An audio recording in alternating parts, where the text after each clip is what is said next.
there were no positive cases of COVID-19 in the Northern Territory in the 24 hours to midnight last night. There were 1,966 tests taken in the Territory in the past 24 hours, including more than 500 tests across Katherine and Binjari, many of which are still being processed. The close contacts number is 199, all contacted and isolated. Of these, 166 negative tests have been returned. For the positive local case we announced yesterday, there have been 30 close contacts identified across 3 households in Katherine East. 7 of these, plus the positive case, have been transferred to the Centre for National Resilience. We are still waiting on the results for these close contacts. All 3 households are in the Bicentennial Road catchment in Katherine East. This catchment continues to return positive wastewater results, and the signal strength is now higher than it has been for some time. That means it is very likely there are more cases in that area, likely among these 3 households. The wastewater for Binjari and Lajamanu have both come back negative again, and there are no other unexpected positives from wastewater testing across the Territory. Lajamanu's lockout will end at noon today. Katherine residents and residents in the surrounding communities have now had some form of restrictions placed on them for more than a month. What the past month has shown us is that we are now well and truly at the point where COVID-0 no longer exists, either as a strategy or as a reality. COVID-0 was never our strategy, it was never the goal, but it was our reality for a long time. Our strategy with this outbreak has been aggressive suppression. That's why we locked down quickly. It worked. It did make it into some communities, but it didn't spread across the Territory. It was kept under control. We have succeeded in suppressing the outbreak, but we have not succeeded in ending it altogether. As the past month has shown, that is very difficult, probably impossible to achieve. In a perfect world, there will be no new cases popping up. In a perfect world, all the wastewater will be coming back negative. In a perfect world, COVID wouldn't exist at all. This is not a perfect world. The lockout for Katherine, Binjari and Rockhole is scheduled to end at noon tomorrow. And on the current evidence, we intend to stick to that, lifting the lockout but with a mask mandate in place for another week.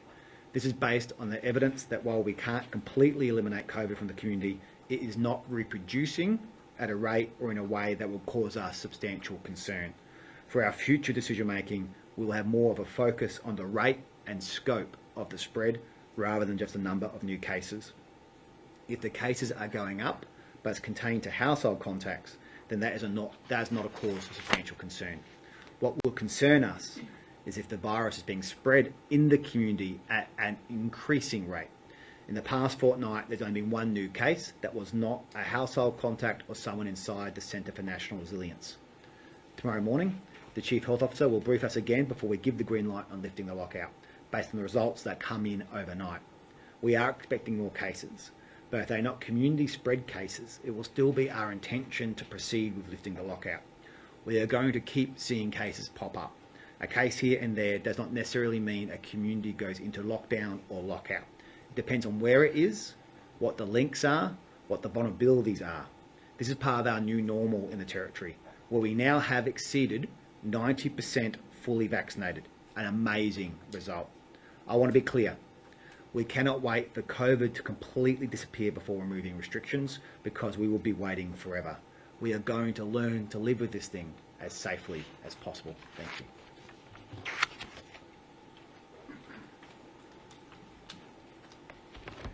Thank you, Chief Minister. Thank you, everyone. I just wanted to comment on Katherine and make some other observations. So the situation in Katherine, as you know, we've had this further case, and we are expecting further cases in the households. It's almost inevitable, and the wastewater is telling us that there are likely to be other cases. It's strengthened. We've seen in the past that this is an indication of a number of cases. So we've had to make some difficult decisions today, but we won't finalise those until tomorrow, and await the results of those cases to see if there are further cases. In this time and beyond tomorrow, it's going to be extremely important that we do whatever we can to maintain our aggressive suppression stance on the virus. So that means, first of all, for people in the community coming forward to get tested, this is how we will keep it under control. So as we have done in Katherine over the last several weeks now, we need people to come forward and get tested so that we can identify any cases. Then we need also to people to adhere to the behaviours that we've all been advocating for months on end. Please, in this phase, as we go into this next stage, where we are relying heavily on vaccination, which is much better than it has been. It's giving us a degree of protection. We've seen that in these recent outbreaks. So vaccination is incredibly important as one of our protections, but there are a number of other protections. The other protection is that we will aggressively chase down cases and put measures in place and controls in place if we identify them. I am aware that in recent times that there are people who are frightened of coming forward to get tested because they think that what that will mean is they'll have to go into quarantine, into supervised quarantine. We are considering what measures into the future we might put in place to reduce that deterrent, and we're also looking at ways in which we can make sure that our capacity for testing and tracing and isolating is enhanced, and we maintain our focus on close contacts. So there's a number of measures we're considering and we will be putting in place over the next few weeks to protect the community. I'll end on my usual appeal about vaccination, that we've seen the benefits of vaccination. I want to remind people that even the first dose that you get gives you significant protection, and so it helps us with the transmission but also protects you against the worst effects of the virus. So please, at this phase, in these next few weeks particularly, now that we know that we are facing community transmission in the next few weeks, we know that it will happen, we know it's happening around Australia, in these next few weeks, that first vaccination is absolutely critical. Thank you.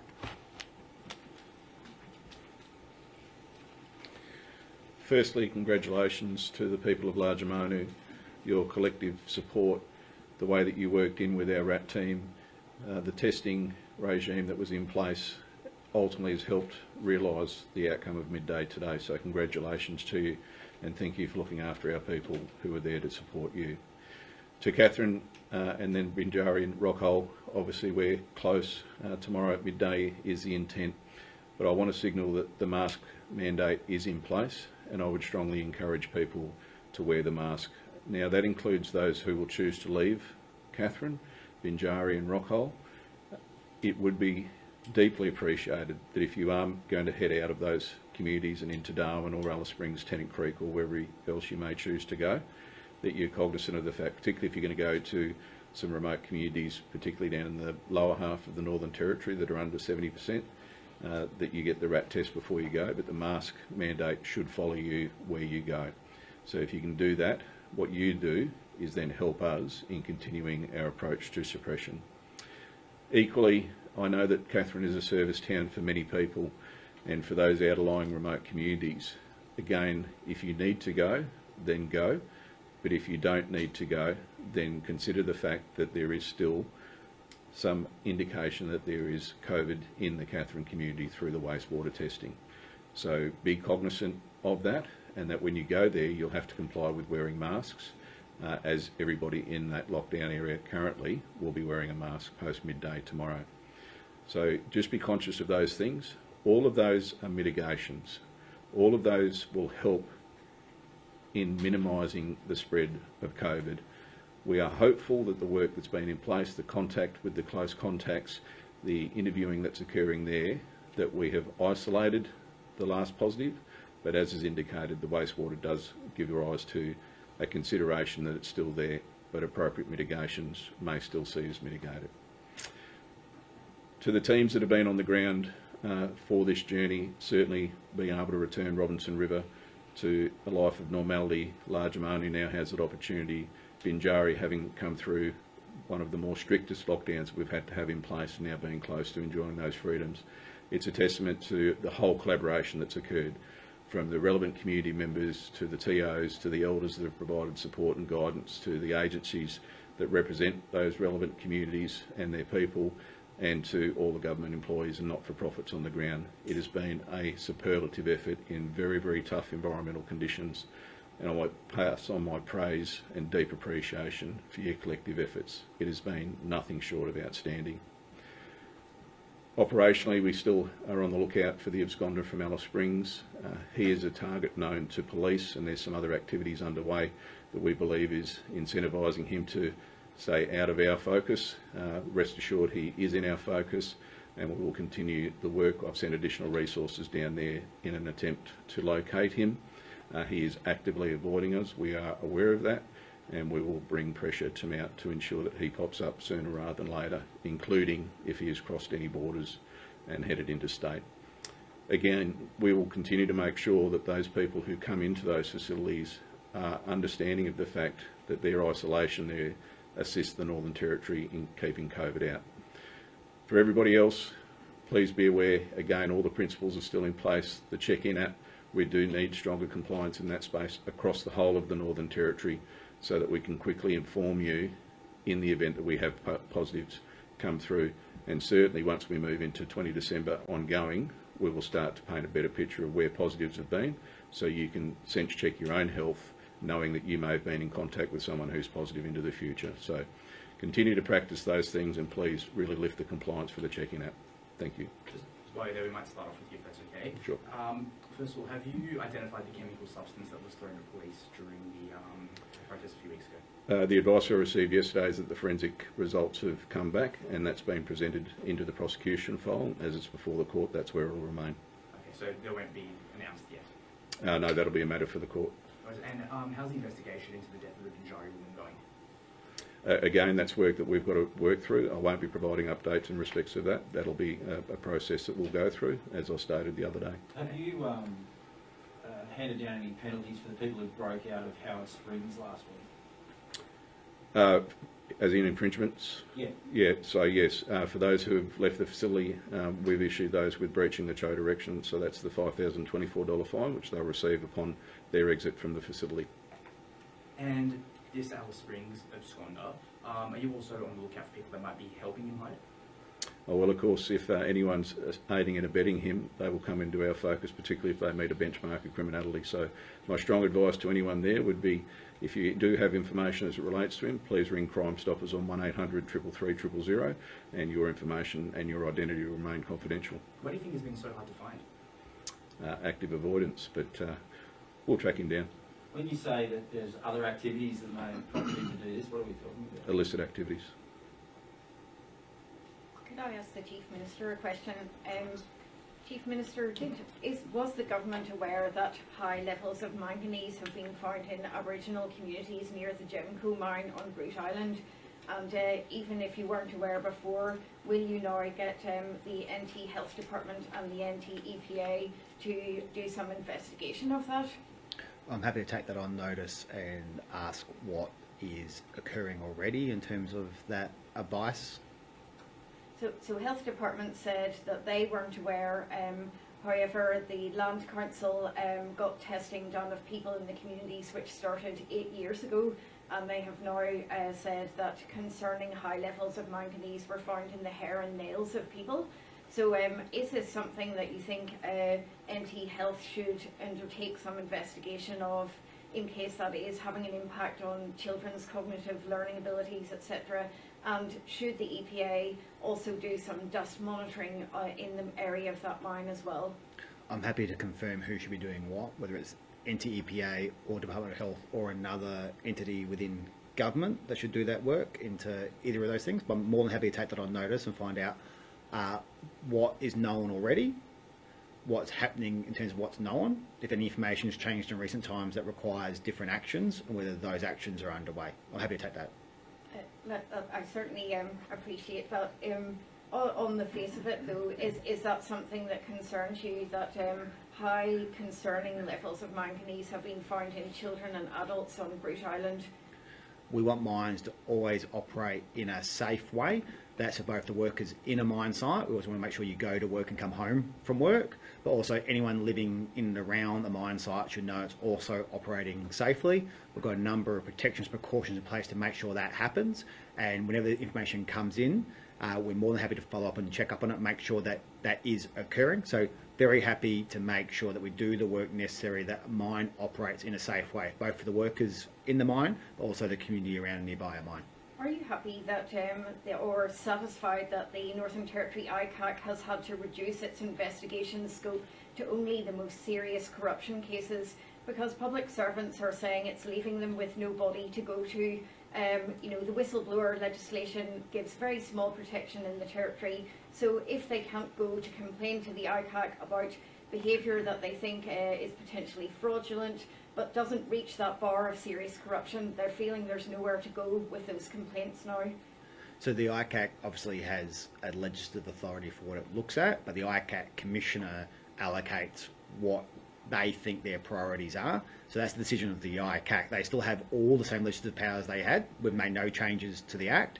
It's all about how the ICAC and the commissioner goes about doing their work and what they allocate their resources and priorities against. So that's a decision that's been made independently by the commissioner. But the powers we've given the ICAC have not changed. What about their resources though? Are they having to narrow that remit because they haven't got the resources to do those other investigations that need to get done? No. The new $11 million Nightcliff police station opens this week. It's Greater Darwin's 5th police station. Will that money be reciprocated in Central Australia? We have a significant investment in Alice Springs when it comes to the police station that's there. It's across the road from the old police station, so there is that investment there.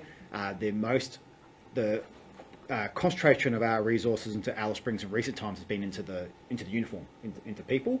And I'm more than happy to pass to the Police Commissioner Adam what we're doing in Alice Springs, but also through that Central Australian area, the focus and the conversations we've had have been about people, not physical stations. As police have said to me on a number of occasions, the Police Commissioner has said to me, you know, police stations don't arrest people. So, the Commissioner. Yeah, $11 million into Nightcliff in comparison to what that money could have done in remote areas. Could that money have been better spent there? Well, I think it's important to note that there's a number of remote police stations currently being built. Certainly at Maningrida, there's a new one being built. Nooka is due to open quite soon. And the facility over in Milakarpiti, we've managed to get some permanent police base there, so that's going on as well. There's also public awareness on the fact that we're going to be investing in upgrading the Tennant Creek Watch House, and there's a lot of work going on in that space. Unfortunately, on a per capita basis, that watch house is one of the busiest and more frequently visited than probably anywhere else in the country. So that's a bit of infrastructure that's of critical importance for us to see go into the future. And of course, the old Alice Springs Police Station does sit there currently with our watch house in behind that facility, across the road from our new facility. So we've already undertaken some inquiries to see what we can use from a future use of that facility, and probably more particularly focused on some multi-agency approaches to things, and also a more fit-for-purpose emergency operations centre. Dr. Payne? So we heard earlier that you're going to have the final call tomorrow as to whether Katherine's lockout will be lifted or not. What would potentially result in you deciding not to lift the lockout? What would you kind of be looking for? Well, as the Chief Minister has identified in his speech, the issue is the amount of community transmission. In other words, cases that are not connected, that we can't identify as being connected. At the moment, what we are expecting is we've got a case and we've got a series of households that are connected, and we're expecting further cases in those households. If there are other cases that are more widespread, that would be a trigger for us to reconsider our approach. So if the cases are within those pre-identified contacts, theoretically the lockout would be lifted? Yes, that would be certainly the position we've taken, and of course all our decision making is anticipatory and scenario based, so we've been thinking through all of the scenarios. Yeah. Is there an update on the person in ICU? Yes, he's much better. He's out of ICU, so we were seeing encouraging signs yesterday. So that's pleasing. He's probably benefited from his vaccination, at least partial vaccination. Yeah. Is this the mission accomplished moment today? Are you confident now that you've managed to control this particular outbreak? No, I wouldn't say mission accomplished. I think what we've always said is we're in a long-standing battle here. We're struggling against this virus. We've done enormously well. We've had enormous effort across a whole range of agencies. We've put a huge amount of investment in the Territory into the controls we've put in place. But we know we're in a long-term struggle now. we are going to now move into another phase. It's effectively the next phase of our response to this virus. Dr. Payne, will you ask the Health Department to look into the concerning high levels of manganese found in children and adults on Groot Island, and see, at least to get a look at that research and see whether further investigations needed of that? Yes, certainly, thank you. And I was interested to hear what you were saying. I haven't come across that issue yet, but certainly that was what we one of my tasks when I get back to the office. What's the vaccination rate in Katherine at the moment? What's the vaccination rate in Katherine? It's just about 80%, so we've been almost at 80%, based on the Commonwealth figures. Yeah. Is that double or first? Double. Have we gotten any closer to figuring out what the link is between this 3-year-old case yesterday and the existing cluster? No, but what we do know is that it's in the same part of Katherine where the main focus was of the first cluster, or the second part of the cluster, if you like, from our outbreak, which was triggered from Cairns, as we know. So it's not yet directly epidemiologically linked. There are some linkages between families that we've identified, but we haven't directly identified individuals that are linked. But it's a reasonable hypothesis, a strong hypothesis. Could I ask the Chief Minister another question? Chief Minister, has the Treaty Commission been given a new budget for its further work, and why have we not had a new Treaty Commissioner appointed yet? The Treaty Commissioner legislation says the appointment needs to be done by agreement with the 4 land councils and the Treaty Minister. So they're going through that process. So I understand there's been interviews, and I'm not sure exactly where it's at. I can get you advice from the Treaty Minister, but I understand her and the 4 land councils have been doing that work. So that's unfortunate, just a complicated process for appointment. I understand they are budgeted for this year. So in terms of ongoings, if there's not covered in the forward estimates, there'll be a question for the next budget, but we'll obviously fund the Treaty Commissioner where we support treaty. I can get you advice about where the budget settings are at, but as I understood it was funded. If it has come back to this budget for ongoing funding, obviously we'll come back in this budget and there'll be a measure of funding against that to support treaty. Why have you only sort of expressions of interest for an acting treaty commissioner, not a permanent treaty commissioner?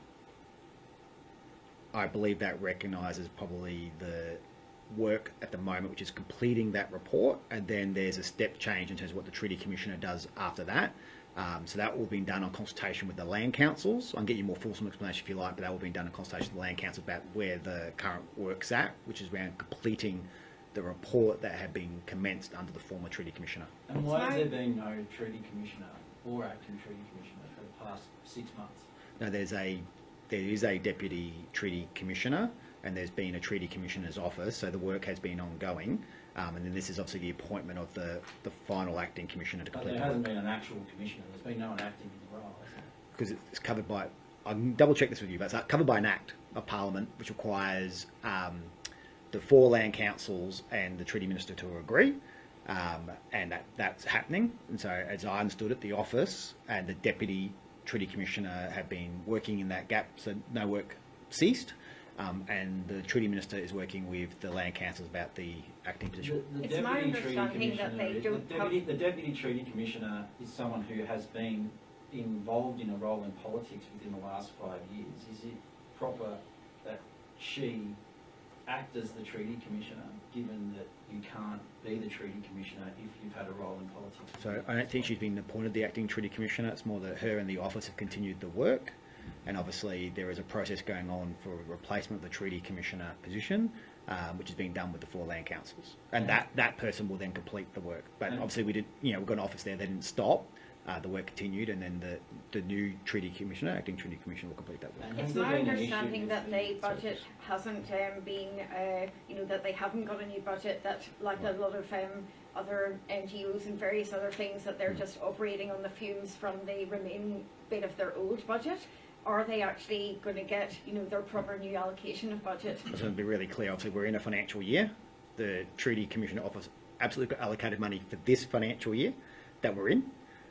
Going into the next budget for the next financial year, I'll double check this, but it's likely what we said is the ongoing funding of the Treaty Commissioner after that will depend upon report they hand in and what we need to do as a result of that. So what are the actuals and how do we cost that rather than just a hypothetical lump sum of money. So that will come into, if that's the case, that will come into budget cabinet, and we will obviously absolutely fund the Treaty Commissioner and the Treaty Commissioner's office.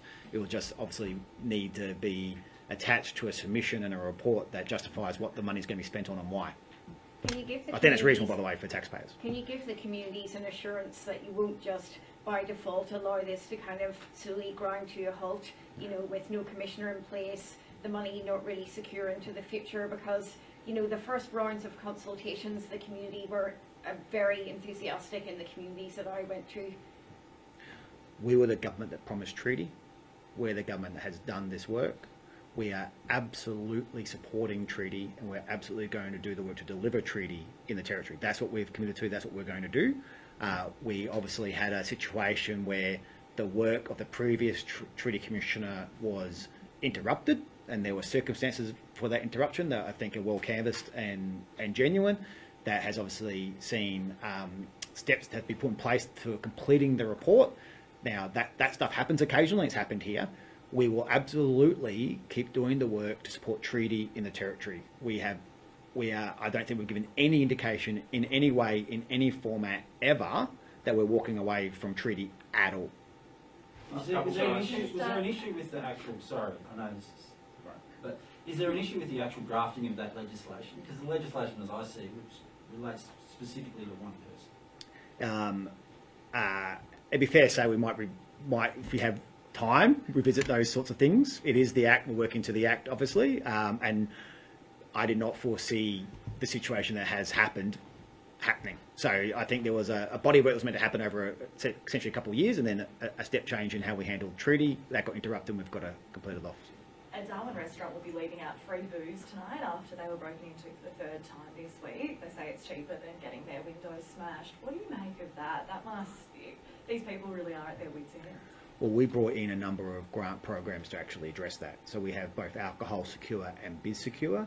We recognise the costs that come with property crime. We never want to see property crime, but we also recognise that everywhere in the world property crime occurs. So how can we support a business that deals with that? That's usually a point of trauma, like you're stressed, you've got something to clean up, you've got insurance costs coming at you.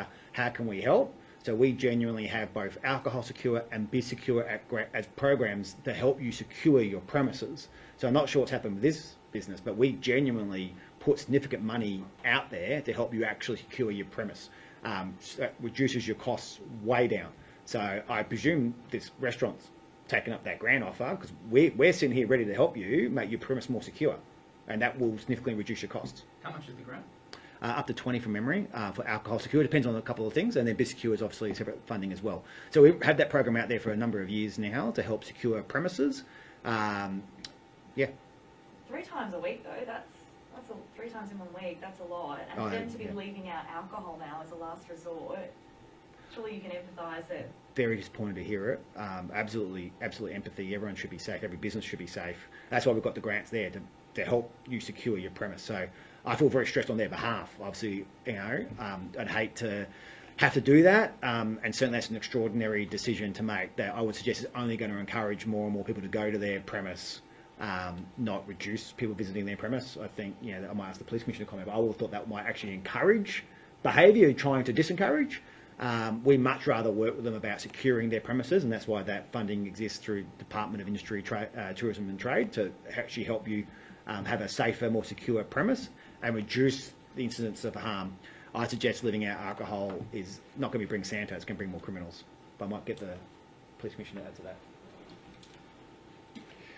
Well, that approach is certainly not one that I would support, but I think what it points to more specifically is how insidious the problem with alcohol is in our major centres. Unfortunately, we do see that gravitation, and we also know generally the demographic of offending and who those offenders are. And unfortunately, they're not wealthy people. They're people generally on welfare and people who clearly have an issue with alcohol. And it's unfortunate that irrespective of the public expectation that you don't break into people's homes or people's businesses, that's been broken down, and there's a lot of work going on in that space. But what I have full confidence in is our task force that goes out there. Trident has been in operation for a significant period of time, dealing with people who unfortunately are victims of property crime in particular. We know how completely and utterly devastating that experience is. Whether you're at home or whether you're in your business, the feeling is one that nobody should have to go through. But the unfortunate reality is we have a social issue with alcohol in the Northern Territory that not only sees those places that hold that commodity as a target, but we also see the outcome of excessive consumption and the serious harm that pervades across the Northern Territory to rates that are not acceptable anywhere else in this country. So I welcome the conversation about that. I spoke at the No More breakfast only recently, and there's an activation event coming up as well. We have to understand that sadly there are elements of our community that alcohol completely and utterly removes their ability to make sound, moralistic decisions, and they're the outcomes that follow. Just another COVID-related question for the Chief Minister. Sorry, I know we're jumping all over the place today. The Health Minister, Natasha Files, yesterday flagged possible measures after the December 20 open update if there is an outbreak. Has there been any modelling done on your end, or what kind of restrictions can people expect after December 20 if there is an outbreak? So I think I touched upon that a bit in my opener and previous comments I've made. What we'll do in cases same now as it is post December 20. What we've flagged today is it'll be the reproduction rate that might trigger our decisions.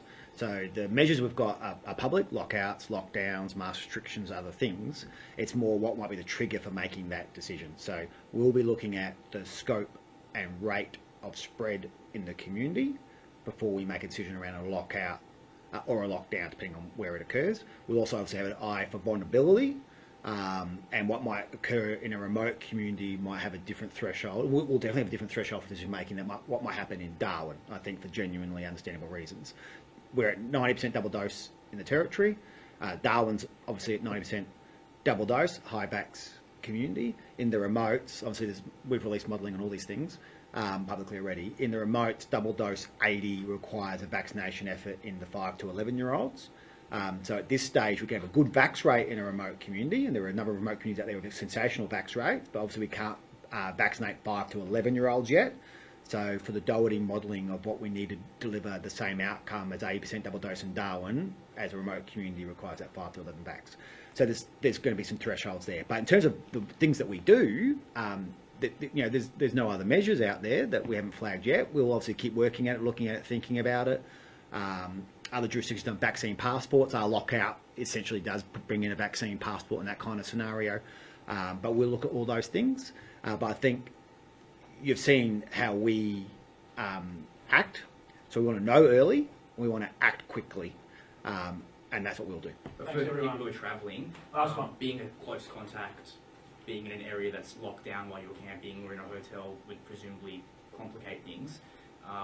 Is there any measures in place for travellers? Will they be taken to Alice Springs? Would they be forced to go home? What happens? So depends on the scenario. So that's covered off quite a few different hypothetical areas. Depending on where you are at the point in time a lockdown or a lockout is declared, it's often critical you stay where you are. Now, we want to stop spread. So any decision we make falls on the side of stopping spread. Now, there may be a scenario where you can, and we did this in Katherine, you can apply through the Good to Go app, border reform. We adjusted it for an internal application, essentially home quarantine at home in Darwin, for the high backs area, rather than quarantining in Katherine. So it just depends on where you are, what's happened, why the lockdown's declared, and as a guide to what our principle is, we'll be acting to reduce the rate and scope of spread. There is the capacity for you to essentially quarantine at home in Darwin safely as a scenario. Instead of in Katherine, we'll consider that, but we have to be aware that comes with a resource implication. If Good to Go can cover off on that, some other things like that, then we might be able to do it. But the initial reaction, the first couple of days of a lockdown and lockout, normally goes to just stop where you are. Everyone stop where you are, get tested, let's get on top of it, and then we can look at other decisions. So there's a lot that goes into a decision like that, but I think people have seen how we've applied those things in the past to current outbreaks. Thanks very much. Thanks very much.